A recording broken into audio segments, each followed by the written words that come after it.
Hey everybody, welcome back to the channel. We've got some breaking news. SoFi CEO Anthony Noto has just purchased 1.1 million shares of SoFi. Now, before we get into the SEC documents and break it all down, let's look at the history of this guy and his share buying practices. He has not bought shares in SoFi on the open market. Open market means you're buying them outright with your money. So Anthony Noto has been pretty prolific for this. He has not done it since June, so it left a lot of people wondering, but he did it a lot from March till June. Now, the buying shares in the open market versus buying shares for options investing. When you're a CEO or C-level executive of a company, you get options, and that means you have to buy your shares to then pay for the options that you have, and which means a lot of times you also have to sell shares to get the liquidity and capital to do that.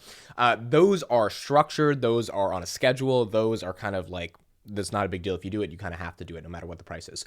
But when it comes to buying it on the open market, this is just, hey, I have some money in the bank that is my money and I want to buy my own stock of my own company. He started March 3rd, 15,000 shares at $9.96. And, this is when I was getting interested in SoFi. I was not pulling the trigger yet, and it was honestly a good idea for not pulling the trigger yet because the price was still a bit too high given the macro environment. But I did see that the CEO was very confident of his own stock. He was buying it. Now, these are small buys, especially to someone like him who has a lot of money. He's a pretty rich executive, and over the course of his career, worked at Twitter, worked at the NFL. But nonetheless, it's a sign of encouragement. Then you get another 15,000, 16, 19, all the way down from 996, averaging to 558. So as SoFi stock basically decreased by 50%, every other day he was filing a form to buy around 20 to 40,000 shares of this stock. And then yesterday, December 13th, he decides to buy 682,000 shares at a 4.364 average price, 132,000 shares at a 4.2934 average price, and then 318,965 shares at $4.58. This gives him a total ownership of 5,087,751 shares. He has spent about $5 million, 4.964, something like that, $1 million, and he acquired about 1.132 million shares. So, what does this mean? Well, a couple of things. Number one, when an insider in your company, especially one of the highest levels of insider, like an executive, a CEO, is buying shares, that's a good thing. That's not a bad thing. There are a lot of concerns going on right now around SoFi and a potential reverse split. Now, what is a reverse split? A reverse split basically says, okay, if you have, let's say you have 10 shares and they're all worth $4, you will now have one share if you do a 10-for-1 reverse split, where one of them is worth $40. So 10 times 4 gives you $40 worth of equities, or 1 times 40 gives you $40 worth of equities. So if the company wants to get out of a share price that is below $5, which is what it tends to usually do a reverse split on, and Anthony Noto and CEO filed to have permission to be able to do this because you have to have permission a couple of months ago, then that's how that would happen. And the reason they tend to do it below $5 is because most institutions have requirements that they can't invest in a company if it's under $5, because then it reaches penny stock territory for them and it just becomes uninvestable. It becomes scary for big hedge funds and institutions to put their money in something under $5 because they're like, well, what if it goes even lower, right? What if there's not enough sentiment to bring it out from the $5 range? If you're under $1 for a certain amount of time, you have to do a reverse split because you have to be at least $1 to be listed on the NASDAQ. So I've been part of companies sometimes that were trading at 70, 80 cents. It was a biotech company and they did a reverse split. I believe it was 10-1.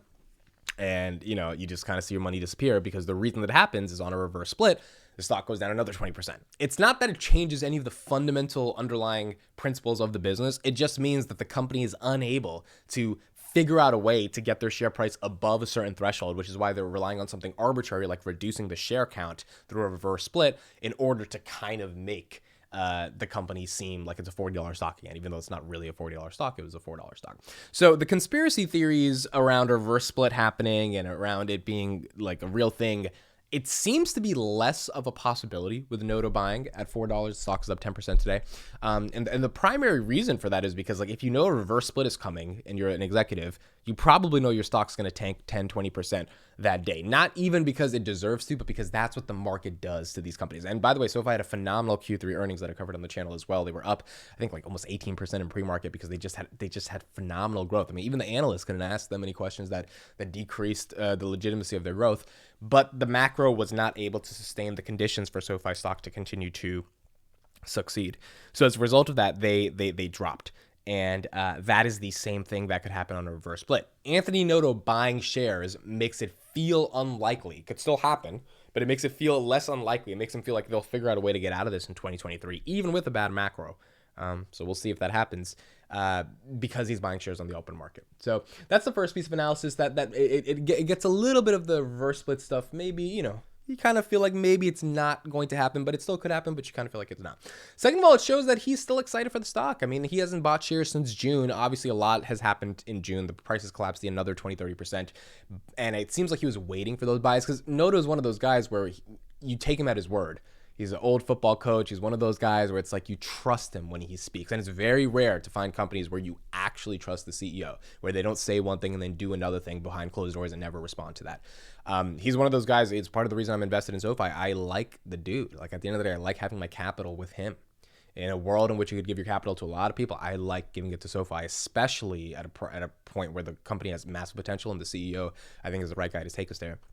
So for him to not buy shares for the past 6 months, even just like 10,000 shares, right? Which to him is like 40,000, but like that's nothing to Noto. He was rumored to make about $125 million off the Twitter sale. Like he's got money. So, increasing your position, especially if you believe the stock is undervalued, it's like, it's a no-brainer, right? It's like, why wouldn't you do that? So it seems like for the past couple of months, he could have been buying 20, 30,000 shares back and forth. But at the end of the year, he decides to make a bombshell purchase of 1 million shares because now he believes it's the right time. And now he also believes that I think this would give the right signal to shareholders to say, hey, stick with us. We're going to figure this out. So, I mean, ultimately really good news by SoFi CEO Anthony Noto buying 1.1 million shares of stock. We, I didn't see this coming. I saw this last night. I was on Twitter. This came up, by the way, at Twitter, Amit is investing. I saw this pop up and I was like, oh, shoot, here we go. This is what we're doing now. SoFi, it is time. And let's see if he buys any more shares. Let's see if he keeps it going. Overall, really happy for this, really excited for this. We'll be talking about this on the SoFi Weekly Pod. Maybe it avoids a reverse split, maybe not, but it shows that Noto is confident and he's willing to put his money where his mouth is when he says that SoFi is undervalued. So let's see what happens. Thank you so much for listening and watching. We'll see you on the SoFi Weekly Pod this Friday, 10 p.m. Eastern. I'll see you on the next one.